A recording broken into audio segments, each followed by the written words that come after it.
Assalamualaikum warahmatullahi wabarakatuh. Di sini kelompok kami akan mempresentasikan tentang bab 8 yang berjudul Kerjasama Ekonomi Internasional dan bab 9 yang berjudul Perdagangan Internasional. Saya akan menjelaskan tentang pengertian kerjasama ekonomi internasional. Kerjasama ekonomi internasional adalah suatu kerjasama dalam bidang ekonomi yang dilakukan suatu negara dengan negara lain. Yang kedua, tujuan kerjasama ekonomi internasional. Yang pertama, mencukupi kebutuhan yang dalam negeri. Yang kedua, meningkatkan produktivitas dalam negeri. Yang ketiga, memperluas lapangan kerja. Yang keempat, meningkatkan pendapatan negara melalui ekspor. Dan yang terakhir, ada memperkuat rasa persahabatan antar negara. Selanjutnya, yang ketiga, manfaat kerjasama ekonomi internasional. Yang pertama, mencukupi kebutuhan masyarakat masing-masing negara. Yang kedua, memperoleh pengakuan sebagai negara merdeka. Yang ketiga, mempererat hubungan antar negara di berbagai bidang. Yang keempat, memajukan perdagangan. Yang kelima, meningkatkan kestabilan dalam berbagai bidang. Dan yang keempat, dampak kerjasama ekonomi internasional. Dampak positif yang pertama, meningkatkan nilai perdagangan. Yang kedua, meningkatkan pendapat negara dari ekspor dan devisa. Yang ketiga, bisa memperkuat posisi dan daya tawar di kancah internasional. Yang keempat, memperluas pasar bagi produk di dalam negeri. Dan yang terakhir, bisa meningkatkan produktivitas dalam negeri. Dan dampak negatifnya, yang pertama, ketergantungan terhadap negara lain yang lebih maju. Yang kedua, timbul dominasi sebagai negara maju di dunia. Yang tiga, tersingkirnya kekuatan ekonomi dalam negeri. Yang keempat, kebijakan dalam negeri yang akan dipengaruhi oleh pihak asing. Yang kelima, timbulnya eksploitasi sumber daya alam dan manusia. Yang kedua, ada bentuk-bentuk kerjasama ekonomi internasional. Yang pertama, kerjasama ekonomi bilateral. Kerjasama ekonomi bilateral adalah kerjasama ekonomi yang melibatkan suatu negara dan bersifat saling membantu. Misalnya kerjasama antara Indonesia dengan Cina, lalu bersifat membantu misalnya ekonomi dan teknik. Kerjasama ekonomi antara Indonesia dengan Malaysia dan Indonesia dengan Arab Saudi. Selanjutnya, kerjasama ekonomi regional. Kerjasama ekonomi regional adalah kerjasama ekonomi yang terjalin antara beberapa negara dalam suatu wilayah atau kawasan.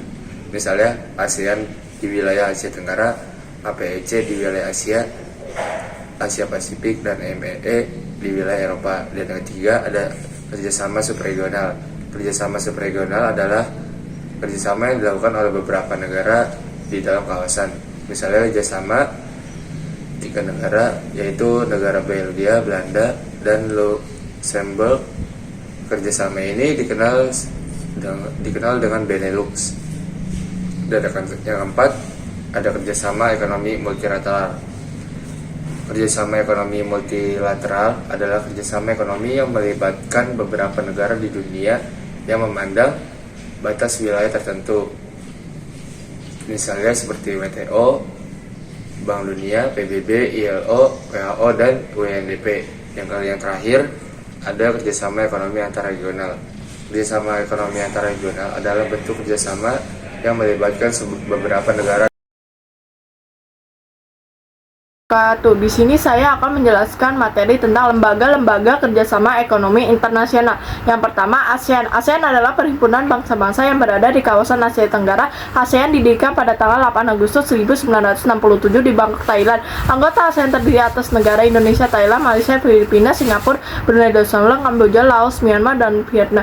Tujuan dibentuknya ASEAN adalah untuk menyelenggarakan kerjasama di bidang ekonomi, sosial, dan kebudayaan antara sesama anggota ASEAN. Yang kedua, MEE. Didirikan pada tahun 1957 berdasarkan perjanjian antar negara Eropa Barat di Roma, Italia. Tujuan organisasi ini adalah tujuan untuk menyusun dan melaksanakan politik perdagangan bersama dan mendirikan daerah perdagangan bebas di Eropa. Yang ketiga, APEC. APEC merupakan organisasi kerjasama regional di kawasan Asia Pasifik yang beranggotakan 21 negara. APEC didirikan pada tahun 1989. Tujuan didirikan APEC yaitu untuk melakukan liberalisasi perdagangan dan investasi serta meningkatkan pemanfaatan sumber daya alam dan kualitas sumber daya manusia untuk meningkatkan perdagangan dan pertumbuhan ekonomi di kawasan Asia Pasifik. Berikut ini adalah negara-negara yang menjadi anggota APEC, yaitu dari benua Amerika, Amerika Serikat, Kanada, Meksiko, dan Chili. Dari benua Asia, Cina, Jepang, Korea Selatan, Hong Kong, Taiwan, dan Rusia. Yang ketiga dari benua Australia, Selandia Baru, dan Papua Nugini. Dari negara Indonesia, Malaysia, Italia, Singapura, Filipina, Brunei Darussalam, dan Vietnam. Yang keempat, World Bank. World Bank atau Bank Dunia didirikan dengan tujuan untuk memecahkan masalah-masalah internasional, terutama yang berkaitan dengan masalah moneter dan keuangan lainnya. Yang kelima, OPEC merupakan organisasi negara-negara mengekspor minyak yang didirikan pada tanggal 14 September 1967. Tujuannya adalah untuk menghindarkan persaingan di antara negara pengekspor minyak bumi, mengatur pemasaran minyak bumi, dan menetapkan harga yang seragam dan menguasakan pemenuhan kebutuhan dunia akan minyak bumi. Yang keenam, IMF. IMF adalah organisasi dunia yang bergerak dalam bidang keuangan internasional. IMF didirikan pada tanggal 27 September 1845 dengan tujuan untuk mencapai stabilitas keuangan di berbagai dunia dan mendorong kerjasama internasional di bidang ekonomi keuangan. Selain itu, lembaga ini berfungsi sebagai pengawasan di mana ia harus mengawasi negara-negara dan menjalankan kebijakan ekonomi demi tercapainya tujuan dan pelaksanaan yang efektif dalam bidang moneter internasional.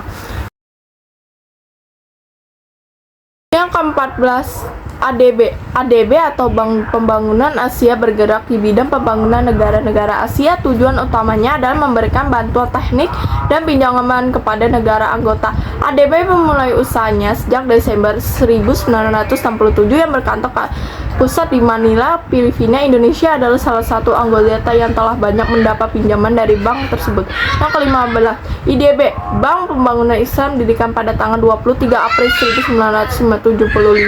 Anggotanya adalah negara-negara Islam atau negara yang sebagian besar penduduknya beragama Islam.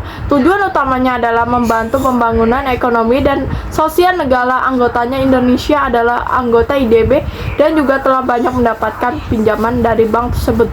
Yang ke-16, IFC. IFC adalah bagian dari Bank Dunia yang membantu mengalirkan ke negara-negara sedang berkembang. Badan ini memberi pinjaman kepada pengusaha-pengusaha swasta dengan area membantu investasi di bidang produksi melalui bantuan modal dan manajemen. Yang ke-17, ICSID. ICSID adalah salah satu bank pada Bank Dunia yang memberi jasa di bidang penanaman modal. Indonesia adalah salah satu ICSID dan telah mendapat bantuan melalui pernyataan modal asing. Yang ke-18, ECOSOC. Dan ini merupakan Dewan Ekonomi dan Sosial yang membantu terhadap perkembangan ekonomi internasional, sosial, kebudayaan, kesehatan, dan menjamin hak-hak manusia untuk mengatasi kemiskinan, kesengsaraan, dan penindasan. Tujuan ECOSOC adalah mempertinggi mutu kehidupan, bantuan ekonomi dan sosial, membantu menyelesaikan masalah-masalah sosial dan kesehatan internasional, serta mengembangkan hak-hak asasi manusia. Yang ke-19, NAFTA. NAFTA atau dalam bahasa Indonesia adalah Perjanjian Perdagangan Bebas Amerika Utara, merupakan sebuah organisasi yang terdiri dari negara Amerika Utara. Organisasi ini didirikan pada tanggal 1954 oleh 3 negara, yaitu Amerika Serikat, Kanada, Meksiko. Piagamnya menyatakan bahwa NAFTA bertugas mengkoordinasikan kegiatan ekonomi termasuk hubungan niaga, komunitas, kebudayaan, kenegaraan, paspor dan visa, sosial, dan serta kesehatan. Yang ke-20, APO. APO adalah organisasi produksi negara Asia yang diproposori oleh Pusat Produktivitas Jepang. Tujuan dari APO adalah meningkatkan produktivitas negara-negara berkembang. APO didirikan pada tanggal 1961.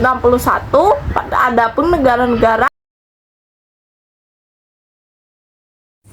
Selanjutnya bab 9 yaitu perdagangan internasional. Jadi perdagangan internasional adalah kegiatan pertukaran barang dan jasa atau transaksi antara dua negara atau lebih yang bertujuan mencari keuntungan atau laba. Selanjutnya manfaat perdagangan internasional. Yang pertama itu memungkinkan terjadinya pertukaran penggunaan teknologi sehingga mempercepat pertumbuhan ekonomi suatu negara. Yang kedua, perdagangan internasional akan memungkinkan konsumsi yang lebih luas lagi bagi penduduk suatu negara. Yang ketiga, perdagangan internasional memberikan peluang untuk memperluas lapangan pekerjaan. Selanjutnya, faktor pendorong perdagangan internasional. Yang pertama, adanya perbedaan sumber daya alam. Setiap negara di muka bumi memiliki sumber daya alam yang berbeda sehingga tidak dapat memenuhi kebutuhannya sendiri. Yang kedua, adanya keuntungan yang didapat dari perdagangan internasional. Tujuan seorang berdagang adalah untuk mencari keuntungan atau laba. Begitu pula dengan perdagangan antar negara. Tentu ada keuntungan atau laba yang diperoleh sehingga laba tersebut dapat dijadikan tambahan pemasukan bagi negara. Yang ketiga, perbedaan ongkos produksi barang. Kegiatan ekspor akan menguntungkan apabila biaya yang dikeluarkan untuk produksi barang tersebut lebih rendah dari negara yang mengimpor. Yang keempat, perbedaan selera. Perbedaan selera dapat menjadi salah satu faktor terjadinya perdagangan antar negara. Selanjutnya, faktor penghambat perdagangan internasional. Yang pertama, peperangan. Peperangan yang terjadi antar negara dapat menimbulkan dampak negatif, salah satunya pemutusan hubungan antar negara tersebut. Yang kedua, perbedaan mata uang antar negara. Pembayaran perdagangan internasional berkaitan dengan nilai uang kurs yang berlaku saat itu. Yang ketiga, pembayaran antar negara mengandung risiko besar. Proses pembayaran perdagangan dalam negeri dengan perdagangan antar negara memiliki perbedaan. Yang keempat, kebijakan ekonomi yang membatasi ekspor dan impor. Ada kalanya terdapat beberapa kebijakan perdagangan suatu negara yang menghambat kelancaran perdagangan internasional. Selanjutnya, teori dan kebijakan perdagangan internasional. Yang pertama, teori perdagangan internasional. Teori perdagangan internasional terdiri atas dua, yaitu teori keunggulan mutlak dan teori keunggulan komparatif. Yang pertama, teori keunggulan mutlak. Teori ini dikemukakan oleh tokoh aliran liberal atau klasik yaitu Adam Smith dalam buku The Will of Nations pada tahun 1776. Menurut teori ini, negara akan melakukan perdagangan atau pertukaran jika masing-masing negara memiliki keuntungan mutlak, yaitu keuntungan yang diperoleh suatu negara dalam melakukan hubungan perdagangan dengan luar negeri karena negara itu memiliki keistimewaan. Yang kedua, ada teori keunggulan komparatif. Teori ini dikemukakan oleh David Ricardo dalam buku Ekonomi and Taxation sebagai kritikan atas teori keunggulan mutlak. Ricardo melihat adanya kelemahan teori keunggulan mutlak, yaitu teori keunggulan mutlak itu tidak memperhitungkan kemungkinan suatu negara yang tidak memiliki keuntungan mutlak sama sekali. Atas dasar kekurangan tersebut, David Ricardo memiliki bahwa nilai suatu barang ditentukan oleh biaya ongkos tenaga kerja yang diperlukan untuk membuat barang tersebut. Yang pertama ada kebijakan perdagangan internasional. Kebijakan perdagangan internasional adalah segala tindakan yang dilakukan pemerintah atau negara, baik langsung maupun tidak langsung, untuk mengaruhi komposisi arah serta bentuk perdagangan luar negeri atau kegiatan perdagangan. Yang A. Kebijakan proteksi. Kebijakan proteksi adalah kebijakan yang ditunjukkan untuk melindungi barang-barang produksi. Adapun bentuk-bentuk kebijakan proteksi yaitu 1. Larangan impor dan ekspor barang tertentu. Kedua, ada penetapan impor dan ekspor. Yang ketiga, ada penetapan kota impor. Yang keempat, ada pemberian subsidi. Yang kelima, ada pemberian premi. Yang keenam, pengendalian mata uang. Yang ketujuh, diskriminasi. Yang ke-8, dumping. Yang B, kebijakan perdagangan bebas. Kebijakan perdagangan bebas merupakan kebijakan yang diterapkan pada awal abad ke-21 yang memungkinkan setiap negara mengurangi campur tangan dalam perdagangan internasional.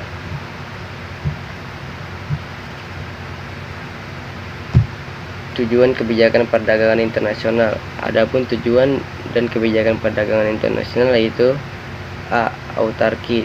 Tujuan autarki bermaksud untuk menghindarkan pengaruh-pengaruh lain. Yang B, meningkatkan kesejahteraan penduduk. Yang C, proteksi. Tujuan produksi untuk melindungi industri domestik dari persaingan barang atau jasa impor. Yang D, pengendalian ekspor impor. Yang E, meningkatkan pertumbuhan ekonomis. Yang F, menyehatkan neraca pembayaran.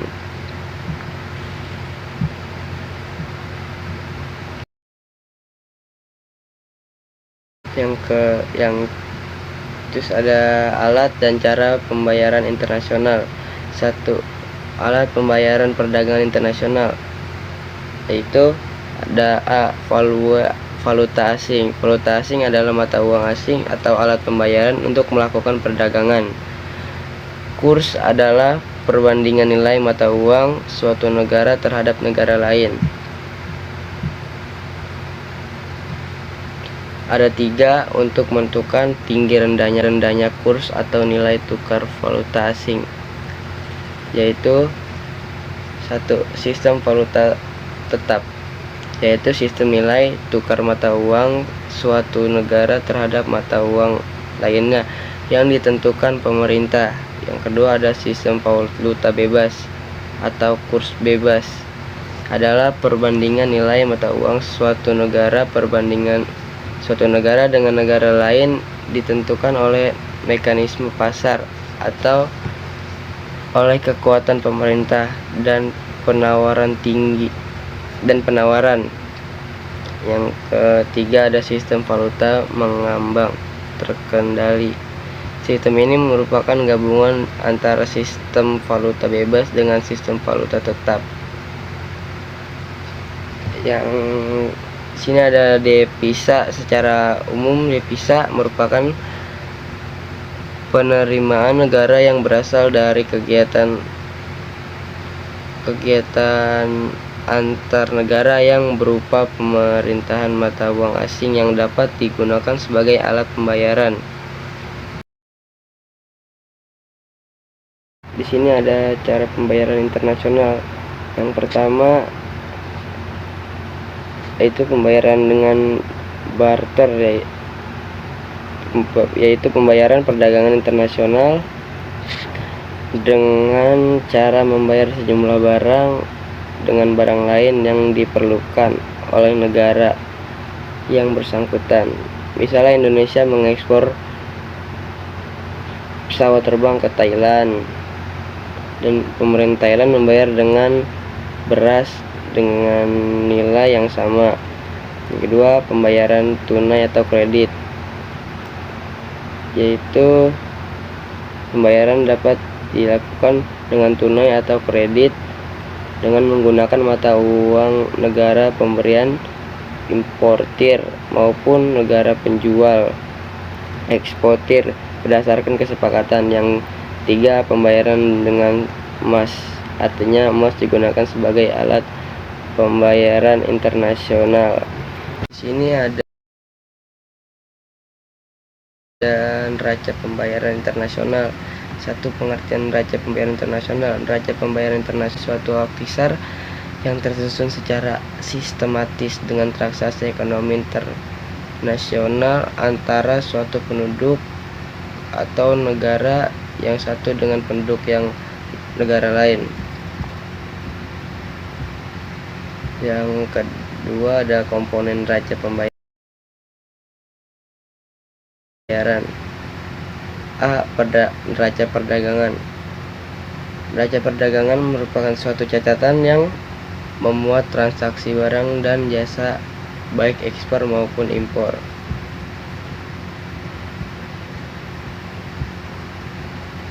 Yang B, neraca modal. Neraca modal adalah suatu catatan yang memuat transaksi modal.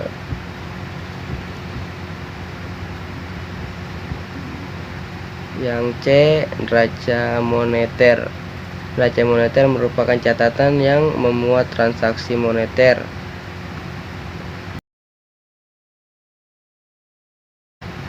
Tiga, macam-macam neraca pembayaran dan dampaknya terhadap perekonomian. A, neraca pembayaran seimbang.